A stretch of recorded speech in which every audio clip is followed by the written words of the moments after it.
My name is Curt. I'm a docent here at the Santa Susana Depot Museum. We get a chance to catch up on some local history out here. Communities grew up around train stations, and that's what happened in our community of Santa Susana. The depot was built in 1903. You're standing on the original floors, walls, ceilings, the original benches from 1903. Depot's not at its original location. It was located at Tapo Street and LA Avenue, which these photographs here give you an idea of what the valley looked like back in these golden years, as I like to refer to them. We actually had an airport out here, get a chance to see where that was actually located. It was condemned in 1982. So some images of the valley from a long time ago. Depot sits at Tapo Street and LA Avenue until 1974. It's shut down. Charles Monroe hands up his last train orders to a sugar beet train, and he locks the doors for the very last time. This place is scheduled to be torn down. Like 95+% of these joints, they don't exist anymore. They're gone. There's a big rally in the valley to save the depot, and it works. Now, back in the 70s, the folks that grew up around this place recognized the historical values. So this big Save the Depot campaign works. The Park District buys it for $1.06. It's moved 1 year later in 1975 at a cost of about $50,000 to this location right here. Back in here, it sits on the very same main line that it serviced for almost 75 years. Funds and grants become available to restore the facility. This is our 120-year anniversary of the depot. So that's just how it got originated and how it all got moved over here, and we get a chance to catch up on all that great local history. While we're in the waiting room, we have many displays that we like to share with the folks. Local history again out here in the valley. One of those is the Corriganville Movie Ranch. This place was a huge movie ranch that represented film history out here in our valley. It was built in the mid-1930s by a character by the name of Ray Bernard. He moved out here, bought this parcel of property. He built his house. His 3 children were born in that house. He's a stunt man in those days. In fact, he did all of Johnny Weissmuller's stunts in the Tarzan movies. He builds this Western-themed ranch. What are we all watching in the movie houses in those days? Westerns, odors they call them. So now he's got an in with the studios. The fact he's a stunt man, they come out, start filming on his property, and this place just explodes. He buys the turkey farm, builds a arena and a public entrance. In 1949, he opens it up to the public. People get a chance to come out here and visit this famous movie ranch. So a lot of movie history. We get a chance to catch up on some of that also. Also over here on this wall, you'll notice our then and now wall. For the folks that have lived out here for some time, we have some wonderful photographs. Give you an idea of some of the facilities that were out here in those days and what they represent today. This is now Abergene's Antiques, but this gives you an idea of what it was originally. When you look real close, you'll see a gravity gas pump right there, and then some of the old cars, of course, that a lot of us can relate to when we flash back to the good old days. So the Santa Susana Hardware Company, there was a soda shop at the other end. These were the days you walked in, you sat at the counter, they actually pulled sodas for you. They went away shortly after the 70s. We had 2 A&Ws out here also. This is kind of what it looks like today, but that's what it looked like back in the 60s and 70s. So it's just some representation of some of the old facilities that were out here and what they mean to us today. The depot, as I mentioned before, was located 3.5 miles west of here at Tapo Street and LA Avenue. These 2 beautiful color photographs, they pop, they give us an idea of what this valley looked like in those golden years. At the S-curve, you can see right here in the mid-1930s, these guys parked their cars here. They hiked this trail. They went up on the hill above the old airport we had out here. He turns his camera to the southeast, gets the beautiful daylight train coming through Santa Susana. In the early years, it was about dry farming. Barley and wheat were huge out here, as well as sugar beets. This area right here is where our Metrolink train station sits today. Now, in those days, you had to wind your film, turns his camera, facing the S-curve. Now we're looking toward the northwest. We have irrigation. It's about citrus, lemons, oranges, apricots, Cadota figs were huge out here in the valley, as well as walnuts. In the war years, the farmers were asked to grow castor beans for the oil content for the machinery that was being shipped overseas. Wonderful photographs that show this valley from a long time ago. In talking about Corriganville, we also have a wonderful display case here. It kind of gives you an idea of the activities at the ranch. A lot of memorabilia, souvenirs, kind of give you an idea of what it was like to visit the ranch on one of those weekends. There were weekends you could come out here and it would be standing room only. This place was voted number 6 of all-time places to visit when in Southern California. These were the days when we had Marineland, the Pacific Ocean Park, and places like that. So this place was huge. Crash Corrigan, kind of a colorful character. You see him up here. He was spending his money as fast as he was making it, but he seemed to put everything together. He also had a restaurant that was out in Thousand Oaks called Corrigan's. His son took over the operations. He has since passed away and is now shut down. So just a little bit more about Corriganville. Over here we have a nice display, kind of give you an idea of railroad memorabilia. Lots of train locks. All these switches that you see along the main line, servicing tracks, would have had these locks that you had to turn with a key, of course, to get them operated, to operate that switch. And just again, some memorabilia from those good old days. Some of these railroad lamps represent early forms of signaling when it came to the railroad operations. These photographs give you an idea of what the depot looked like at its original location. 1975, it was sliced in 3 sections, moved down Los Angeles Avenue, coming across the bridge here, you kind of get the idea. It's backed into this slot right here on the very same main line that it serviced for almost 75 years.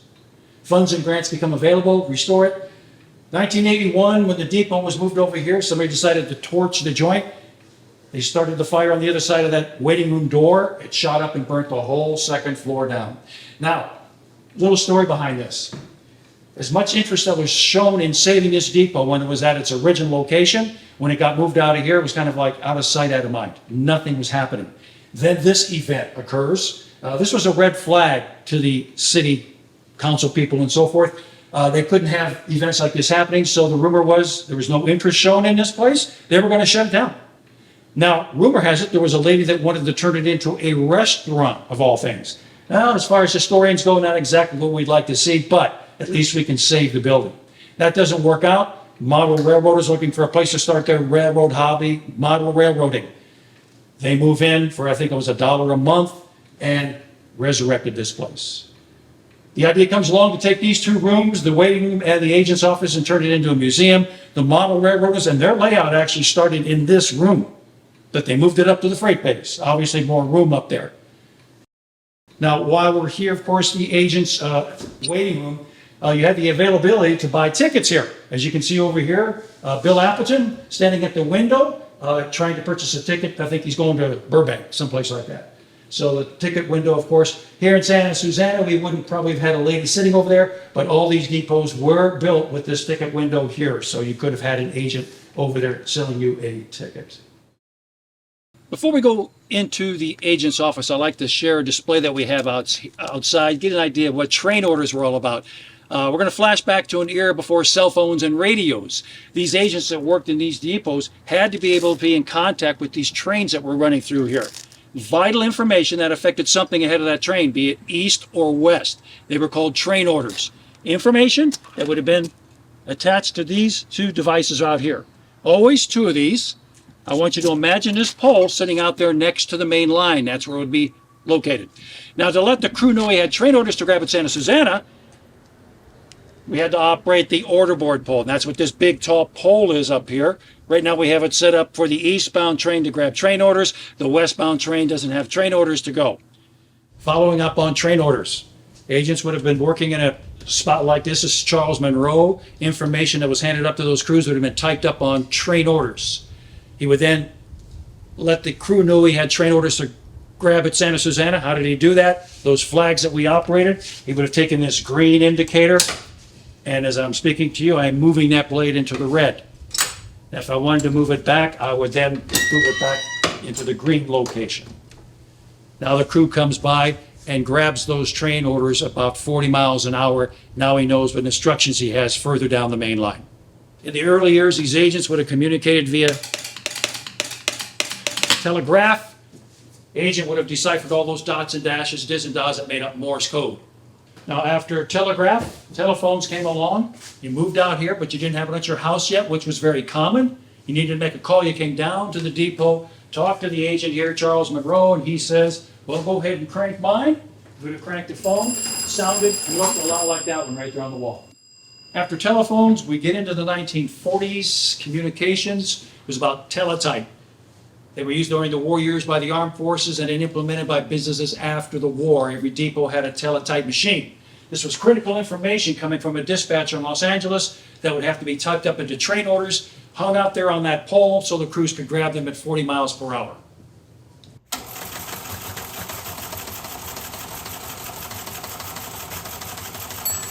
So to give you an idea what it was like to grab train orders at Santa Susana, 2 of these would be put on a pole that was next to the railroad track. The order board pole would indicate to the crew that he had train orders to grab. He would slow his train down to 40 miles an hour. He would stick his arm in here and pull that train order and string from this device.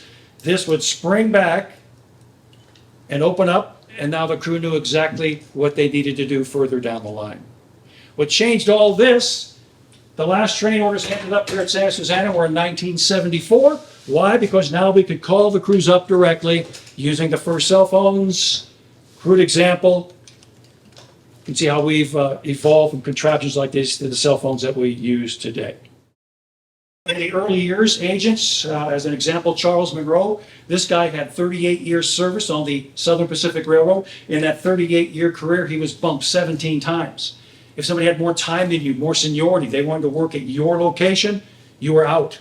You had to go find somebody with less time at a completely new location. 17 times in this poor soul's career. He couldn't afford to buy real estate anywhere, not knowing where he was going to be working month to month, year to year. So one of the reasons why the railroads furnished the living quarters on the second floor. Worked here, lived here, 12 hours on, 12 hours off. Relief crews came out to give you the time off that was required. Here in Santa Susana, we like to share a family story. We actually had a husband and wife team that worked here and lived here, Roscoe and Laura Sims. So I want to show you a picture of Laura Sims sitting in this chair, looking out that window in 1949. Laura Sims right here. 1942, her husband Roscoe dares her to get a job with the railroad. 42 is the war years, women filling in for the men away during the war effort. Well, Laura heads to Los Angeles. She takes the test. She hires on the same day, and she works right here with Roscoe at Santa Susana. They worked at Moore Park, Chatsworth, Northridge down the main line. Worked here, lived here. I'm going to come over here and introduce you to our ticket lady, Barbara. Their daughter, Sims, was born upstairs here at the depot. So what do you say we go upstairs and have a look at what it was like to live here in the mid-40s? Coming upstairs, we get a chance to flash back to maybe your grandpas, grandmas, great-grandmas, and grandpas. Talk about some of these things. Whoever does the cooking at your place, how would you like to cook your holiday meal in a beast like that? It might be fun, but it would be a challenge. We're so used to these electronic gizmos and gadgets to do just about everything for us. But you know how nice it was to have one of these? We're talking about people that came through a depression and a world war. This is pretty nice. You controlled your oven temperature with this, which was probably not very accurate. You got to wonder how many pies you burnt before you figured out where that thing needed to be. Toast. You put your bread in here, you toasted one side. Halfway through, you opened it up, flipped the bread over, and had to do this second side. Coffee, of course. Boy, look at the size of a cup of coffee. How many of these would it take to fill up that venti at Starbucks? Quite a few. Ironing was always done in the kitchen, and there was a reason for that growing up. What was that all about? Ironing boards in the kitchen. Well, in the early years, where did you keep your iron hot? Right here on the stove. So you stepped right over to the ironing board. You took full advantage of the iron. That carried over into the war years. A lot of homes had a cabinet in the wall. The ironing board would flip out. And when you were done, it would go back into that wall. It was usually located in the kitchen or the service porch, which was close to the kitchen. We didn't have refrigerators in those days, but we had what they called ice boxes. And now, depending on where you lived, the iceman would be coming down the street yelling, "Ice!" And if you needed a block, he'd off a 25-pound block, tongs bigger than those, and he would put that block of ice right in here. As the ice melts, it goes into a tray that has to be emptied out periodically. A lot of people shared with me they routed that water over to where the pet dish bowl was at. Keep Fido nice and cool. The ice box. Also, in the early years, women baked everything. Breads, pies, biscuits, rolls, buns. They had what they called a Hoosier. You stored your flour in here. In those days, of course, we had to sift flour. In the early years, you ground your coffee manually.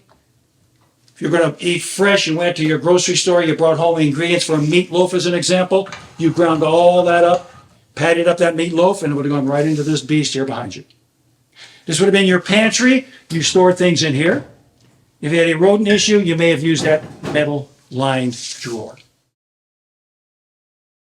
As I mentioned downstairs, if you worked here, you could have lived here.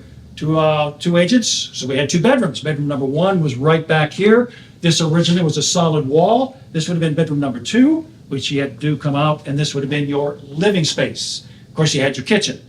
When the depot was moved over here, the Park District wanted a caretaker to move in to oversee safety and security, which we all understand. Didn't need two bedrooms. We created this arch, which gave him a nice living space, so we turned this into a dining experience. Now, I refer to them as the glory years. There's a reason for that. In the late 30s, 40s, 50s, 75% of the people that traveled in our continent went by train. And when you stepped into that dining car and sat down, you ate off of that railroad's finest themed china. We have three examples. If you're up the Pacific Northwest on the Great Northern Railroad, you would have sat down and eaten off this beautiful pattern, the Glory of the West. Santa Fe had a couple of designs, the poppy, and they serviced the Southwest. They had their Aztec design. And if you were here on the Southern Pacific coastline, you ate off of the Prairie Mountain wildflower design. It was about service and detail in these days. That silver gizmo there at the end of the table, there was a porter with a brush. If you had any toast crumbs on your linen, he was right there to sweep them up. Come back and ride the Pennsy, New York Central, Wisconsin Central, MoPac, SB, UP. We had hundreds of railroads in those days. It was about service and detail. Have a look at some of these menus that we have from 1951 and 52. Okay, downstairs we talked about the fact that as agents you worked here, you lived here. And our husband and wife team, Roscoe and Laura Sims, they're coming upstairs. She's going to get started on that meatloaf. Roscoe may come into this room, evening paper tucked under his arm. He's going to sit in his favorite chair, stuff his pipe, turn on some music, and relax. No televisions in these days. When friends and family came over, they played parlor games, dominoes, checkers, chess. They put puzzles together. They wrote letters, they knitted, they sewed. She may have sewn in the living room. This is an old white treadle machine. Now, you know you go home on a nice, cool evening, you turn on your furnace, you're warm pretty darn quick. In these days, any room that you wanted some warmth, depending on where you lived, you had one of these room heaters. These were dangerous. We don't need one today, we'll turn that thing off. So we'll go into the bedroom now. Coming into this room, the first thing most people recognize is the I Love Lucy bedroom setup, which was very popular back in these days. Also very popular were chenille bed covers. Very popular, very collectible today. You know, you didn't go to the heater and turn on more heat. You wrapped yourself up in one of your relatives' Afghans. They were everywhere. This particular pattern is called Granny Squares. Laura Sims, she was here for the dedication of the depot. We have her last photograph over there. In that photograph, she had her own telegraph key. They were fine-tuned to their own touch. They were so good. If Laura was downstairs getting a message from Moore Park, Chatsworth, Northridge, she could probably tell you who the agent was by the rhythm of the keys. Her grandson was here. It's been about 20 years and donated her telegraph key, which we have a display over here. We mentioned that their daughter Barbara was born upstairs. We think it was this bedroom. It's furthest away from the railroad tracks. It makes sense. The sad part of history, there's nobody around anymore that can confirm any of this. They're gone. In the early years, before indoor plumbing, those midnight runs, you had to get up out of bed, go downstairs out in the field somewhere to use those two facilities, or you could have thought about using one of those. Roscoe gets up, he's got water in that pitcher, he's going to pour it in that bowl, splash some water on his face, maybe shave, get ready for his day's activities. That was his, this was hers. And then when indoor plumbing came along, all these places were adapted for that. Just as important as all those items we talked about was the maintenance of the rails. And that's what these two displays offer us today. Prior to the 1900s, an agent would have probably gotten on one of these, let's just say gotten on a Chatsworth, and was told to go out to Moore Park to do some track inspection. Pre-1900s, it's called a velocipede. Now I'm going to demonstrate this for you. If I was going east, of course, I would turn it around, but for demonstration purposes, I'm just going to go back and forth. So let's just give this a go. Doesn't take much to get it going. Just a little bit of momentum. Let's see if I can get this thing going forward first. All right. So just by pushing and pulling with my legs and my hands, you can see how easy this thing is to propel down the tracks. got a brake on the right-hand side. So if I was headed to Moore Park, kind of give you an idea of what it might look like. Back and forth moving. Once again, it's called the velocipede. We have a couple of outside displays we like to talk about. This happens to be a double-bladed semi-4 blade. This came from Cottage Grove, Oregon. This would have indicated to the crew running the locomotives what conditions they had ahead of their train. Right now you can see the blades are going down at an angle. That's a green indicator, clear track ahead, and they'll proceed that direction. Now, if there was an issue ahead of the train, we needed to stop that train, you have gotten that release. Semi-4 blades.